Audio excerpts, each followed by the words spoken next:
नमस्कार। बहुत स्वागत है आपका उस कार्यक्रम में जिसका नाम है हे प्रभु आनंद दाता, और इसके एक और नए एपिसोड में आपका स्वागत है। आज हम जिस विषय पर बात करेंगे वो विषय फिर बहुत महत्वपूर्ण और ईश्वर से सीधे तौर पर जुड़ता है। ईश्वर को लेकर हमारी जो भी अवधारणाएं हैं, लेकिन एक पॉपुलिस्ट और एक बहुत लोकप्रिय सोच यही है कि ईश्वर हमारे लिए कष्ट का अंत करने वाला एक दिव्य चरित्र है।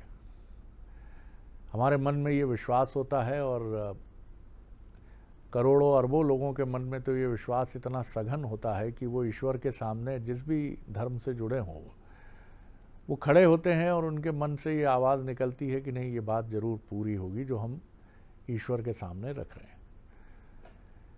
बहुत सारे लोगों की शिकायतें ये भी हैं कि पूरी नहीं होती उनकी बात।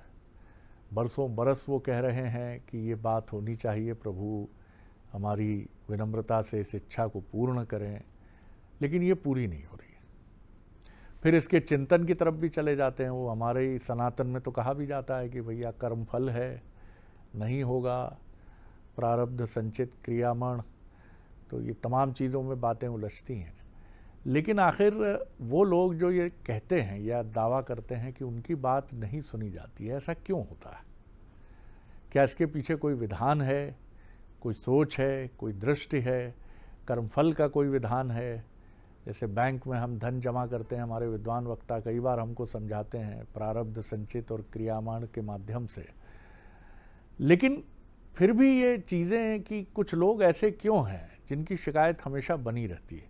क्या वो ईश्वर को कोई एटीएम की मशीन समझते हैं कि इधर उन्होंने कार्ड मशीन में फंसाया और पासवर्ड डाला प्रार्थना रूपी और धनाधन मुराद पूरी होने संबंधी नोट निकलने लगे?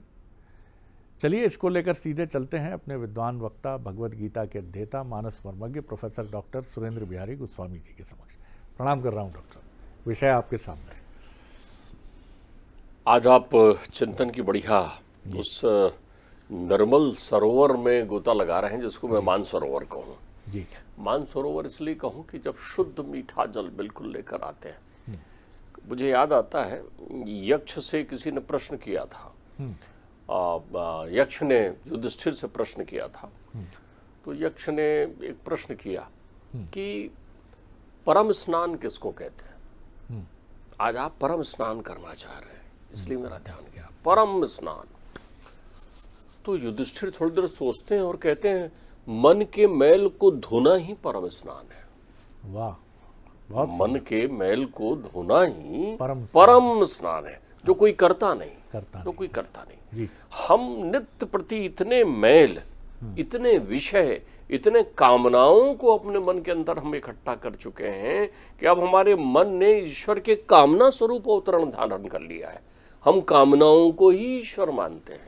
हम ईश्वर को भौतिकता से ही तोलने लगे हैं।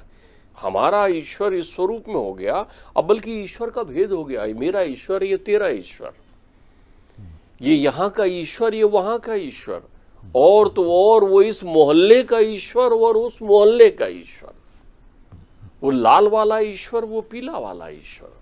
क्यों? हमने अपनी कामनाओं के सारे रंग लपेट कर एक आकृति बना ली है जिसको हम ईश्वर कहने लगे हैं, और ईश्वर को हम मूल मानते हैं। मुझे फिर यक्ष ध्यान आते हैं। यक्ष ने पूछा था युधिष्ठिर से कि नास्तिक कौन है नास्तिक? तो युधिष्ठिर ने कहा जो मूल है वो नास्तिक है। ये हमारी मूढ़ता है, हमारी मूढ़ता है कि हमने कामनाओं को एक स्वरूप देखकर ईश्वर मान लिया है। मुझे एक बात बताइए, संसार प्रसिद्ध जिनको ईश्वर मिले उन्होंने ईश्वर से क्या मांगा? ये उदाहरण हम भूल जाते हैं, क्योंकि हम उन धर्म ग्रंथों को केवल पलटते नहीं हैं, पलटने का काम तो करते नहीं है। हम वहां कथा सुनने जाते हैं जहां ये वर्णित हो कि ये कथा सुनने से हमारे मन की कामना पूरी हो जाएगी। आप देखते जाइए क्या सुंदर व्यापारिक लेन देन है हमारा। हम कथा भी तब कराते हैं जब हमारी कोई कामनाओं की प्रतिपूर्ति हो जाए। हम सुनने भी तब जाते हैं जब हमें मालूम चलता है कि फलाने महाराज की कथा सुनने से रोग ठीक हो गया, फलाने महाराज की कथा सुनने से शोक ठीक हो गया, वो सफलता मिल गई, वो बच्चा पास हो गया, तो हम कथा सुनने जाते हैं भीड़ करने के लिए, वहां ईश्वर को सुनने कौन जा रहा है, ईश्वरत्व को जानने कौन जा रहा है, वहां परमात्मा से मिलने की अनुभूति श्रवण का अमृत पान करने कौन जा रहा है, कौन सुधीशील जा रहा है। तीर्थों की इतनी यात्रा करते हैं शरद जी, कमाल हो गया कि तीर्थों का निर्मल जल वो पॉलीथीन और हमारे फेंके हुए कचरों से भर गया है, भरा पड़ा है, आप्लावित है, क्योंकि सबकी होड़ लगी हुई है कि जो जितना चढ़ाएगा उसको ईश्वर उतना कुछ दे देगा।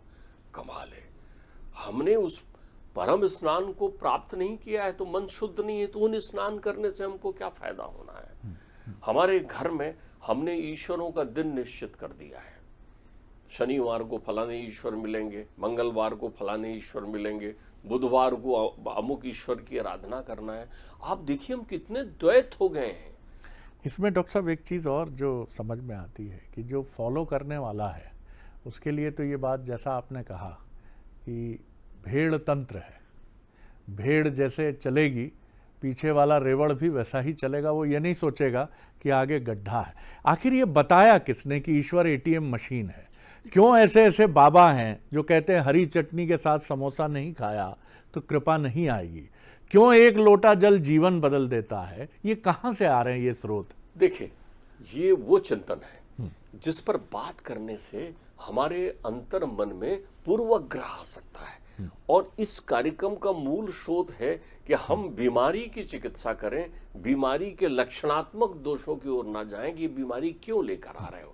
हम ये बता देते हैं, लेकिन ये प्रश्न इसलिए उठेगा इस प्रश्न का उत्तर मिलेगा क्योंकि जिस देश में निरक्षरता है, जिस देश में अज्ञानता है, जहां हर व्यक्ति गीता और मानस के तत्व ज्ञान को नहीं समझ सकता है, उसके पास समर्थ गुरु नहीं है, तो वो चटनी, रुद्राक्ष और आधा लोटा जल, एक लोटा जल की तरफ जाएगा। मैं ये नहीं कह रहा हूं कि वो सारे लोग त्रुटिपूर्ण हैं, उनको रोका जाना चाहिए, लेकिन ये व्यवस्था तो होनी चाहिए हमारे शैक्षणिक पाठ्यक्रमों में कि हम वास्तविक स्वरूप तो समझें ईश्वर का, वो क्या है। देखिए कितनी अच्छी बात आपने कही, लेकिन इस मंथन से मैंने मोती चुना। सबको यही मोती चुनना चाहिए। ईश्वर सरल को मिलते हैं, ईश्वर सहज को मिलते हैं, ईश्वर मूढ़ को मिल जाते हैं, लेकिन कौन मूढ़? जानबूझकर बना हुआ नहीं, जो समर्पित भाव से मूढ़ है। श्रीमद् भागवत में तो एक सुंदर बात कही है, उनसे पूछा गया कि इसका भागवत नाम क्यों रखा है। राजा जनक ने 9 योगियों से पूछा कि महात्मन इसका नाम भागवत क्यों रखा है, तो उन्होंने वो कहते हैं ये वे भगवता प्रोक्ता उपाय आत्मलब्ध। ये चूंकि भगवान के द्वारा कहा गया हुआ है, चाहे गीता हो भगवान के द्वारा कहा गया है, चाहे वेदवाणी है भगवान के द्वारा कहा गया है, इसलिए ये भागवत है। बोले किसके लिए कहा है? अंजा पुंसा अविदुषाम वृद्धि भागवतान हितान। वो कहते हैं जो सहज है, जो सरल है, जो मूढ़ है। अब हम आते हैं आपके इस प्रश्न की गहराइयों में उतर करके कि भगवान जिनको मिले और जिनकी सुनी, वो कैसे मिले और क्या सुनी, एक नजर तो कभी डालने की कोशिश करिए। भगवान ध्रुव को मिले तो ध्रुव क्या चाहता था?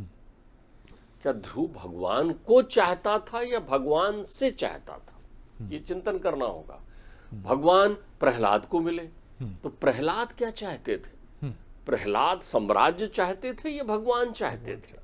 ध्यान रखिएगा, हम स्वयं से मिलकर क्या चाहते हैं? भगवान से मिलने का अर्थ होता है स्वयं से साक्षात्कार। आत्मा आपके शरीर से निकलकर एक परमात्मा का स्वरूप धारण कर लेती है, तब वहां विकार कुछ भी नहीं होते। वो दिव्य रोशनी का प्रकाश पुंज जब आपके पास सामने आता है तो तुम उससे आवाहन करते हो कि आज शरीर में आ जा, फिर से। तो फिर से शरीर बनना चाहते हो, मलमूत्र का भंडार आप उनसे मांग रहे हो, उनकी प्रक्रियाएं कर रहे हो। आपको लगेगा नहीं ये प्रहलाद और ये तो, अच्छा वो गज ने मांगा तो क्या मांगा? अच्छा चलिए बहुत दूर जाते हैं, मीरा को ईश्वर मिले, मीरा ने क्या मांगा? मीरा ने क्या मांगा?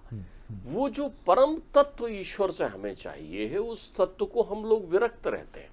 ईश्वर जो है वो परम तत्व है जो आपके पीछे घूम रहा है कि एक बार वो छूना चाहता है तो आप कहते हैं छुइए नहीं, दूर से देखिए, बल्कि हमको और आवरण दे दीजिए। तो परमात्मा जब आपको आवरण नहीं देता, पर्दा आपके पास से हटाना चाहता है, तो आप कहते हैं और पर्दा नशीन बना दीजिए। ताकि हमको आप दिखे ही ना, तो हमें क्या दिखे? संसार। तो आप एक लोलुप, एक लोभी, एक कामी, एक क्रोधी, एक तृष्णावान बनकर ईश्वर के समक्ष जब प्रस्तुत होते हैं, तो ये तो सारे विकारों का बोझ लेकर आप प्रस्तुत हुए ना। फिर आपने ईश्वर का ईश्वरत्व की अनुभूति नहीं की।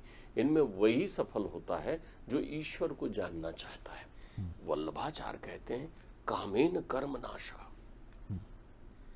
आप कर्महीन हो गए, ईश्वर कर्महीन को नहीं मिलते।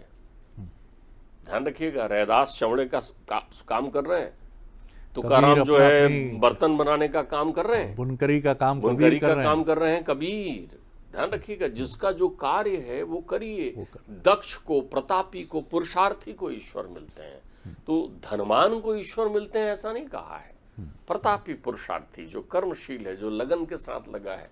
तो क्या आप अपनी नियमितता में पुरुषार्थी बनकर ईश्वर के पास जाते हैं?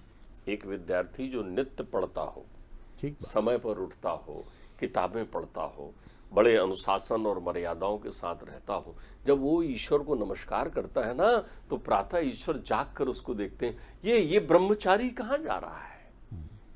ब्रह्मचारी, ब्रह्म को जानने के लिए, ब्रह्म के प्रति विचरण करने वाली, ज्ञान पथ का पथिक कहाँ चला जा रहा है? तब ईश्वर वहां देखता है। वहां पर कामेन कर्म नाशा। ध्यान रखिएगा, क्रोधेन ज्ञान नाशनम। अब आप जो है क्रोध से भरे हुए हैं, उससे मांगने ये जा रहे हैं कि ये जो है तामसी वृत्ति के साथ ईश्वर के पास जा रहे हैं, उसका नाश हो, उसका सर्वनाश हो। तो आप तो ज्ञान विहीन बनकर जा रहे हैं ना। तो कहाँ वो आपको ज्ञान की किताबों में ईश्वर दिखाई पड़ेंगे? ब्रह्म अक्षर समुद्भवम, वो तो अक्षर में ब्रह्म बनकर बैठे हुए हैं, ज्ञान बनकर तेरे अंतर चिंतन में आना चाह रहे हैं। ज्ञान जो परमात्मा की अनुभूति कराए, तो तुम तो विरक्त होकर उसे देख रहे हो ना। तो आवरण आ गया सामने, ईश्वर नहीं दिखते तुमको। कण-कण में, घड़-घड़ में बैठे हुए ईश्वर प्रत्येक व्यक्ति को दिखने लगेंगे। ध्यान रखिएगा, ईश्वर दिखने के बाद कोई नाचता हुआ ये नहीं बोलता कि मुझे ईश्वर दिखते हैं। वो नाचता भी है तो उसे मालूम नहीं होता कि वो नाच रहा है।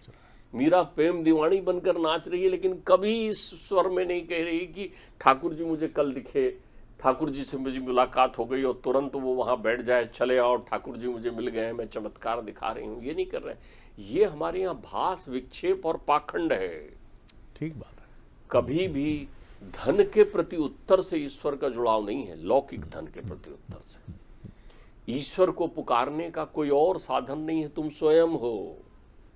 तुम यदि सोचते हो कि किसी और की प्रार्थना करने से ईश्वर तुम्हारी सुनेंगे, तो तुम सबसे पहले गलत हो। ईश्वर तुम्हारी ही प्रार्थना करने से कितनी सुंदर बात है महाभारत में डॉक्टर साहब जी, कि हम ये देखते हैं कि खुद कृष्ण खड़े हैं पांडवों के साथ। वो चाहें तो जिस तरह एक सुदर्शन चक्र पूरी सृष्टि का नाश कर सकता है, उनका एक तिनका, उनकी एक पलक का उठना उस युद्ध का समापन था। लेकिन कर्म से ही फैसला हुआ। अवश्यमेव भोक्ताभम कृतम कर्म शुभाशुभम। वो कर्मशील बनाने के लिए लगाते हैं। वो तो कहते हैं लड़ोगे और वीर गति को प्राप्त करोगे तो तुम्हें स्वर्ग मिलेगा, और जय प्राप्त करोगे तो तुम्हें कीर्ति रूपी स्वर्ग मिलेगा। क्योंकि तुम्हारी कीर्ति तब तक, जब तक पृथ्वी और आकाश और चंद्रमा है, तब तक तुम्हारी कीर्ति संसार में। चाहे आप जीते चाहे हारें, कीर्ति दिखाएंगे तो आप रहेंगे। दोनों ही स्थिति में ईश्वर की प्राप्ति होती है। और जो घट घट में रमने वाला है, अब यहाँ एक चिंतन और आता है स्थान सिद्धि वहां आपको भावनात्मक तरंगों के माध्यम से जोड़ता है। जब आप वृंदावन में जाते हैं तो एक सुखद अनुभूति कि आपके अंतर चित्त में आती है हवाओं के साथ कि यही कान्हा ने कहीं बांसुरी बजाई थी। तो आपके कान तो उन बांसुरी को सुन ही नहीं रहे ना। जब आप साकेत धाम के निवासी और जगत के स्वामी परमात्मा राम की अयोध्या में जाते हैं, तो कलकल बहती सरयू में राम की चरणामृत की अनुभूति तुम्हें होती है क्या? यदि होती है तो तुम ईश्वरत्व के समीप हो। तो आखिरी बात वो कहते हैं, लोभे न भक्ति नाशा। ईश्वर धनवान को मिलते हैं। किसको मिलते हैं? ईश्वर धनवान को मिलते हैं। और धनवान कौन है? समस्त तोषा, जिसके जीवन में श्रीमंत को वा। आचार्य शंकर से पूछ रहे हैं कौन है महासेठ धनवान? तो बोले समंत तोषा, समस्त तोषा, जिसमें परम संतोष की आग आ गई, लोभ से जिसकी निवृत्ति हो चुकी है।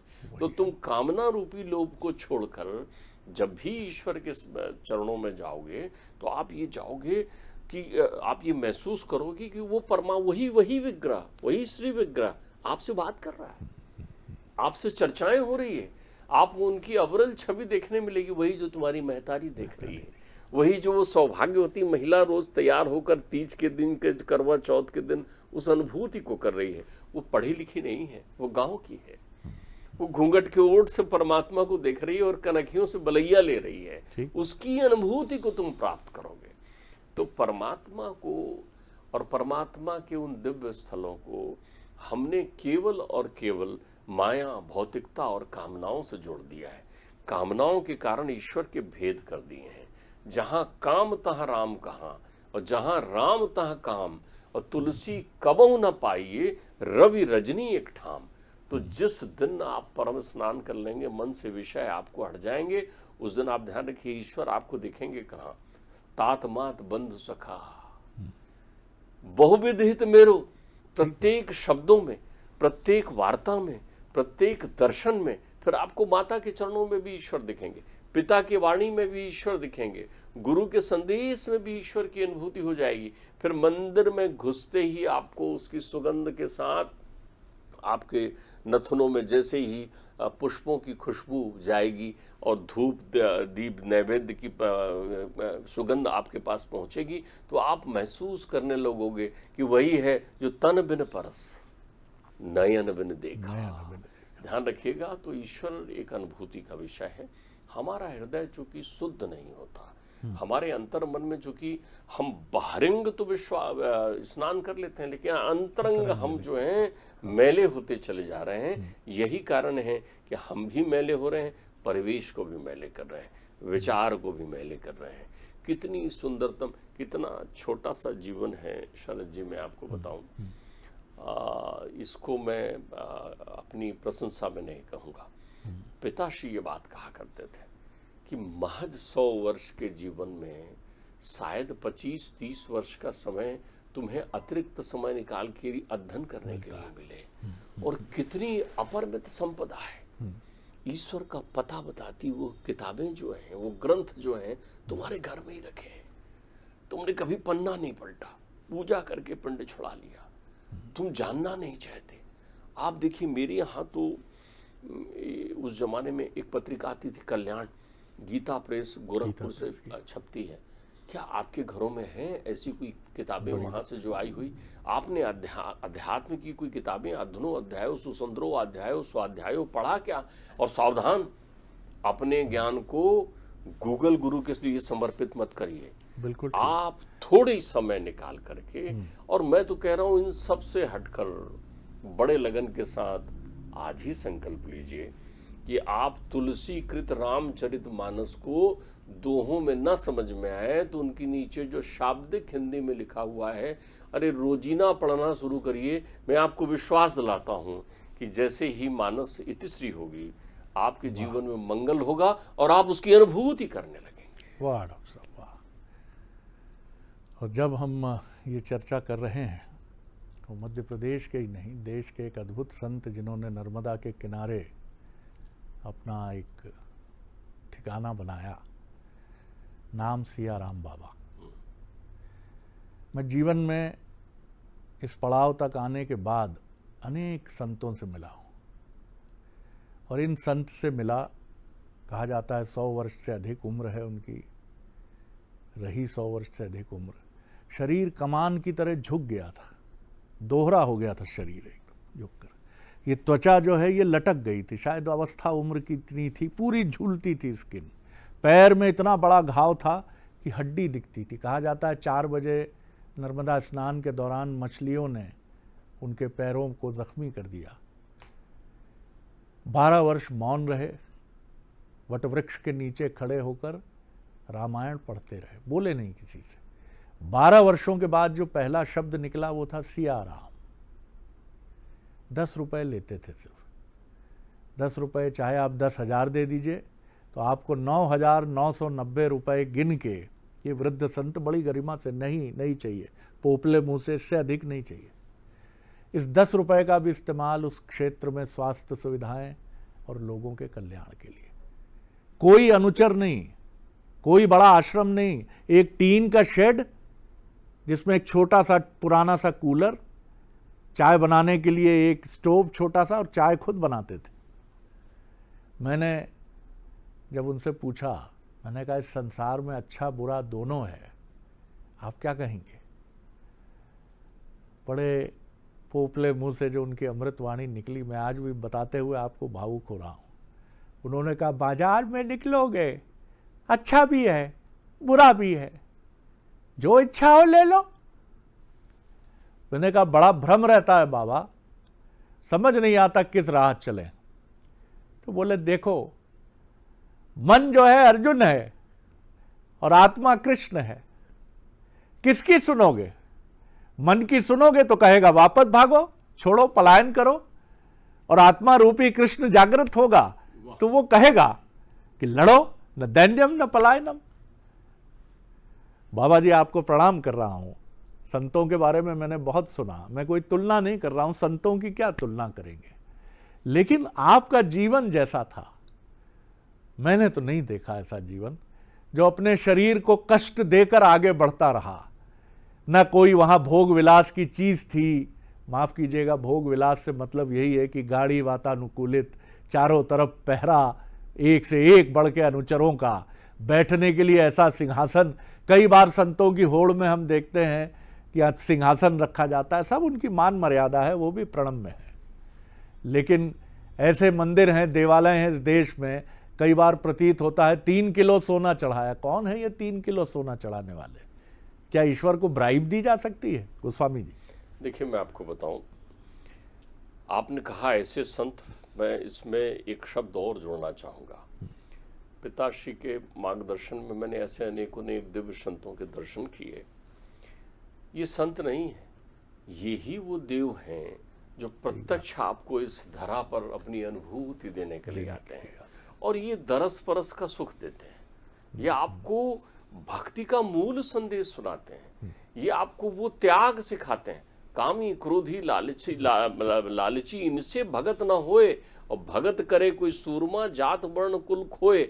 और ध्यान रखिए, इनके पास ना वो समाधि होती है, न इनके पास वो मंदिर होता है, न उनके पास दिखावे की कोई वस्तु होती है। वो तो ये कहते हैं न जाने कहाँ से निकलते हैं, कहाँ प्रकट होते हैं, लेकिन ये दुर्लभ तत्व हैं कलयुग में। हम इनसे वंचित हैं, ये हमारा दुर्भाग्य है। आपने दर्शन किए ऐसे संत के, ये आपका सौभाग्य है। तो वो जो कह रहे हैं ना कि बाजार से निकलिए, संसार को बाजार मान रहे हैं, ध्यान रखिएगा, बाजार है नहीं, लेन देन की मंडी है। जो लेन देन करने गया वो ठग गया, उसे माया ठगनी ने ठग दिया। और जो लेन देन से मुक्त होकर समर्पण के भाव से बिक गया, उसे परमात्मा मिल गए, वो बेमोल खरीद लिए गए, जैसे मीरा ने खरीद लिया था। जैसे आजकल डिजिटल अरेस्ट और तमाम तरह की बातें हैं, कई बार हम दुकानों में जाते हैं और कहते हैं लूट लिया हमको, बड़े चतुराई से। दरअसल हम लूटे तब जाते हैं जब खुद हम मोह के पाश में बंधे होते हैं। कई बार हमें सस्ता लुभा लेता है, कई बार हमें महंगा लुभा लेता है, कई बार लुभावनी बातों में हम फंस जाते हैं। आज भी ऐसे सैकड़ों किस्से आते हैं कि पैसा दुगना करने का वायदा करके एजेंसी ने करोड़ों रुपए ले लिए और भाग गए। ये कौन लोग हैं? जो पुरुषार्थ नहीं करना चाहता है, रातों रात धनवान होना चाहता है, वो अनैतिक रास्ते भी अख्तियार करता है और ईश्वर के दरबार का घंटा भी बारंबार बजाता है कि हे प्रभु, पुरुषार्थ नहीं करूँगा, तू तो मुझे रातों रात धनवान बना दे। और इसीलिए वो स्वर्णाभूषण की बात करता है कि जीत गया।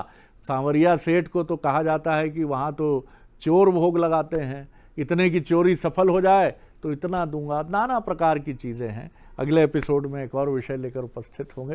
प्रणाम, नमस्कार।